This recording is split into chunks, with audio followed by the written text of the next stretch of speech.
ายดีพี่น้องทั้งฝั่งไทยและฝั่งลาวเราต่างประเทศน้องมื้อนี้ขออนุญาตเขาส่องสับสลินอีกมื้อนี้สิพากันไปซุ่มอยู่วัดเนาะเพราะว่าอยู่วัดเพิ่นสิมีประชุมงานบุญกฐินที่มาทอดอยู่บ้านนาอุดมไซเนาะเพราะว่าพี่น้องฝั่งไทยเพิ่นสิมาทอดให้ครบ3 ปีปีนี้เป็นปีสุดท้ายทุกคนเพราะว่าได้3 ปีนี้เนาะเพิ่นมาทอดนี่เดี๋ยวไปชมบรรยากาศกองประชุมที่สปป.ลาวเด้อทุกคนว่าจะเป็นจังใดกองประชุมพ่อบ้านเพิ่นว่าถ้ามีบุญบาทใดแล้วก็เรียกกันกองประชุมน้องพี่น้องเดี๋ยวไปเบิ่งบรรยากาศกันพี่น้องคันพ่อบ้านเพิ่นเอิ้นกองประชุมและชาวบ้านก็แห่กันรุ่นลงมาพี่น้องพลังคนกับรถไทยพลังคนกับรถจักรอันนี้เป็นเกาะสุขศาลาที่สปป.ลาวอยู่บ้านนาอุดมไซเด้อทุกคนสุขศาลาบ่อนที่เขาเจ้าเอิ้นลูกบ้านมาซุ่มพี่น้อง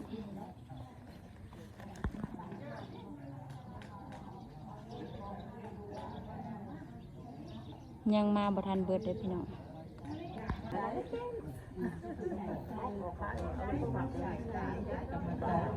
ผู้กำลังเริ่มมาก็มีเด้อพี่น้อง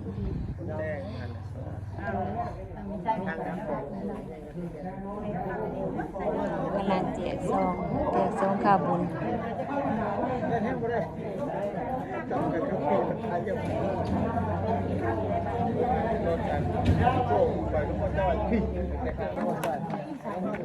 นายบ้านเพิ่นเอาซองมาพับมาให้พับเขาซองสลินโมโหเป็นเด็กว่าเป็นของใครของเรานายจะยิงคนแบบอ๋อ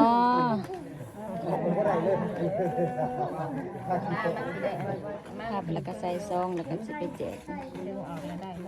พับจะยิงจับได้ยี่บอกนี่แบบลาวนี่มันซองมันคือหน่อยมันพอดี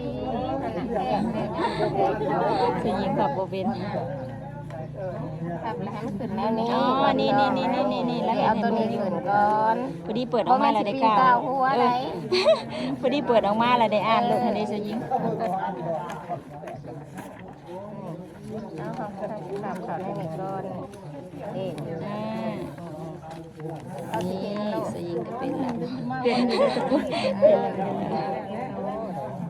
น้องภาพมาถึงรายการมาได้เนาะภาพซองสิไปหาแจกให้แต่ละบ้านพี่น้อง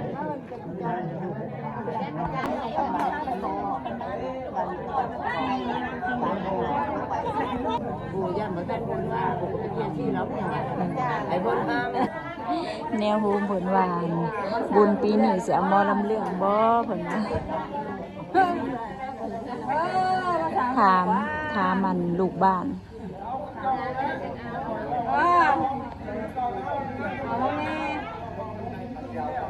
เริ่มแล้วพี่น้องเริ่มกองประชุมแล้วสิเฮ็ดหยังก็ต้องถามลูกบ้านก่อนปีนี้สิมีแนวกบงานอยู่บ่เพิ่นว่าแต่ว่า2 ปีผ่านมาน่ะบ่มีแนวกบงานเด้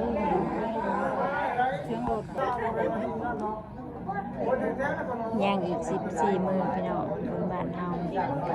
เพิ่นบอกว่าแท้น้ำแล้วก็แท้เงินน้ำนาปกติแล้วแต่ละปีนะเงินละแพงเงินอีกก็เงินละแสนนับไปอีก14 มื้อ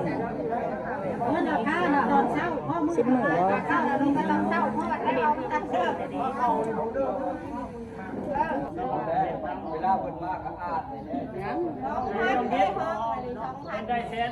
สถานการณ์กองประชุมกำลังตึงขีดพี่น้องผู้ใดเป็นประธานถ้าผู้ใดเป็นประธานก็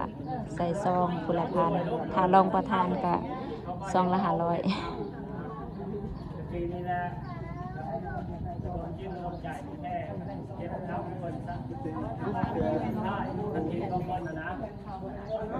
พิ่นได้พิมพ์ซองมานี่แต่เฮามันรู้ว่าอยู่ในทานได้อย่างนั้นซองของซองกับของหลวงพ่อหลวงพ่ออยู่วัดจริงๆว่าลดไปจังได๋เขาได้นักคือ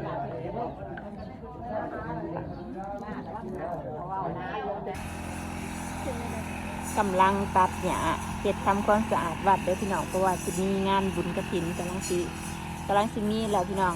ประมาณวันที่14ประมาณเพิ่นว่า อันที่ แต่ยิงเพิ่นว่าวันที่24เพิ่นว่าตัดหญ้าให้มันแปลนพี่น้องเอ้ยอันนี้เป็นวัดบ้านนาอุดมไซเด้อจ้ะ หลังจากเลิกประชุมแล้วนะทุกคนแล้วก็เพิ่นจะมีให้พวกผู้ชายท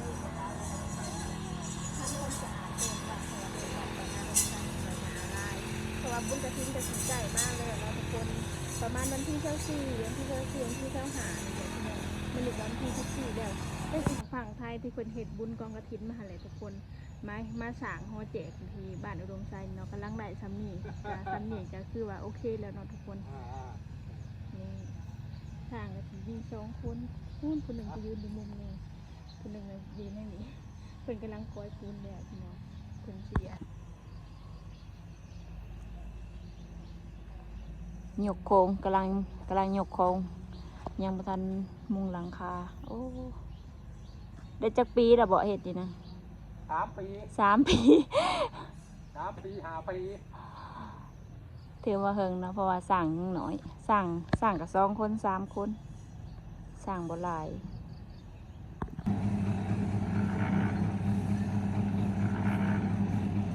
มีเครื่องปั่นปูน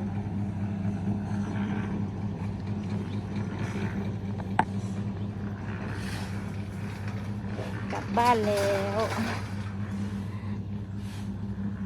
เมื่อแล้วทุกคนแบบ ตกทุกคนเอ้ยฮ้อนเฮงหลังจากออกมาจากประชุมกองประชุมแล้วเลยเนาะพี่น้องเพราะว่าประชุมมื้อนี้กับประชุมเรื่องงานบุญกฐินในเพิ่นสิมาทอดในหมู่บ้านของเจ้าลินเจ้าหญิงนี่แหละทุกคน